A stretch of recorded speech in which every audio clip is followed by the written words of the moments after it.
Okay, I'm going to teach relative motion with a basic example here. Something that you will see over and over again in physics. The example here is a river. So I'm going to draw a river, and I'm going to make a nice blue color here for the river. So here's the river, and the river is flowing, let's say, this way, this direction, at 5 meters per second. Now we have some notation here to indicate this river. This river, okay, is flowing with respect to the land. So what I'm going to call it is I'm going to say VRL, okay, equals 5 meters per second.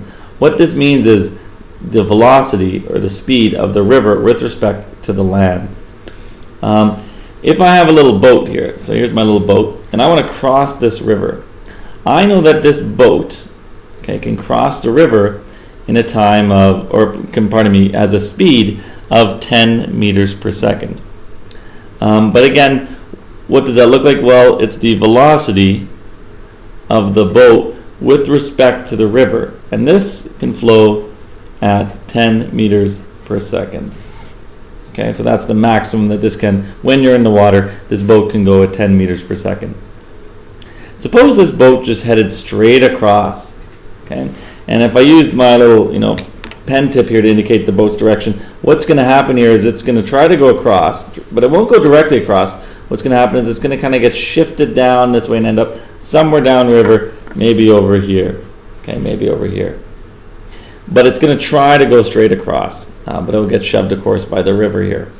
And so I have what's called VBR, which is the boat with respect to the river. I have VRL, which is the river with respect to the land.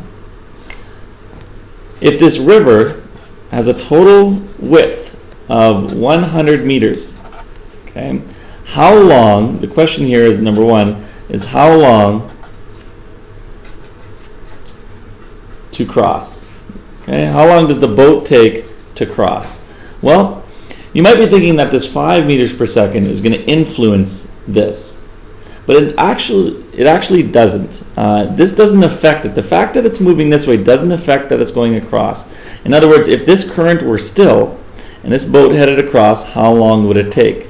Well, you can see by the math here that if I took T is equal to D over V, you're going to get here 100 meters divided by 10 meters per second, which equals 10 seconds.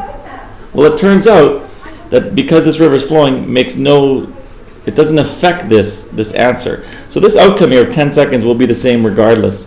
And so that's how long the boat takes to cross a river if it heads directly across. But now I might want to know here, a second question is, how far downstream, okay, is the boat? How far downstream is that boat? Well, we know it's going to be somewhere over here. Let's figure out exactly where it is. Well, it's trying to head across, and as it does, it's going to do this kind of path and do kind of like a curve. This should be a curve. But it's going to be like a curved path there. What's shoving it downstream? Well, this current. How long was this current acting for? Well, for 10 seconds. So if I just let something go here, suppose I let this boat go and it didn't head across, it would drift down here for 10 seconds, and it would be, you can guess, 50 meters downstream. Well, it turns out again, the fact that it headed across makes no difference. And so in fact, how far will it be downstream? Well, we would take D is equal to VT, but in this case, V is going to be this one, the river with respect to the land. And I'm going to multiply it by the time. And so I'm going to get here 5 times 10, which equals 50 meters. So this distance right here that we just calculated, this is 50 meters. That's how far it is downstream. These are typical questions you're going to be asked. Make sure you understand that they're independent of each other, these two, but the time will be in common for both of these speeds and these velocities. The last thing that I'm going to do here is just talk about, well, what is the resultant velocity of this boat? In other words, it's heading across at 10, it's getting shoved downstream at 5. What would be the actual speed if someone is standing on land? What would it look like? Well, it's going to look like the boat is actually moving in this direction. That's what it appears for someone standing on land. And so if we take a look at my units here, and I'm just going to write this down. If we look at V pardon me, VRL, okay, this was 5 meters per second. That was the velocity of the river with respect to the land. We know that VBR was 10 meters per second. And again, this one headed straight across, this one went that way. Well, if we add up these two vectors, what are you going to get? You're going to get this. And it's ultimately, here's going to be your resultant. Here's VRL. Here's VBR.